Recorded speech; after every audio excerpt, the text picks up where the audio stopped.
Pompiers déjà épuisés ont passé une nouvelle nuit à lutter contre l'incendie. Oui, incendie qui a brûlé 7100 hectares depuis lundi soir. 1200 hommes sur le front depuis 4 nuits ont pu profiter de l'absence de vent hier soir pour reprendre un peu de force. Mais les jours qui viennent s'annoncent à haut risque en raison du retour annoncé du Mistral. Hier, des touristes réfugiés dans des centres d'accueil ont pu retourner sur leur lieu de vacances.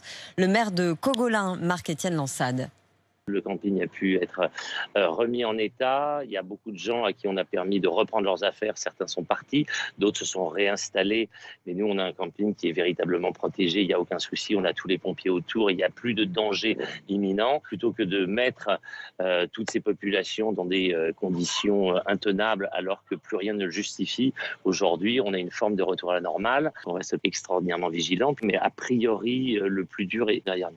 Et hier soir, un appel à témoins a été lancé par la gendarmerie du Var pour tenter de comprendre les causes du sinistre qui a coûté la vie à 2 personnes et fait 26 blessés. Romain Houg.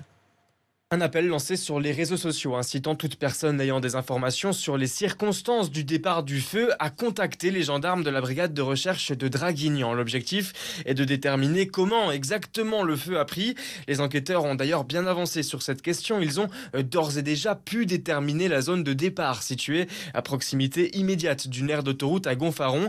Reste donc à identifier la cause précise, sans doute d'origine humaine, indiquent les pompiers du Var. Pour cela, de potentiels témoins pourraient donc apporter un éclairage décisif. En attendant, les enquêteurs vont rechercher toute forme d'indice pouvant permettre de remonter à l'incendiaire, canettes, papier, hydrocarbures ou encore, et c'est la piste privilégiée pour le moment, mégots de cigarettes.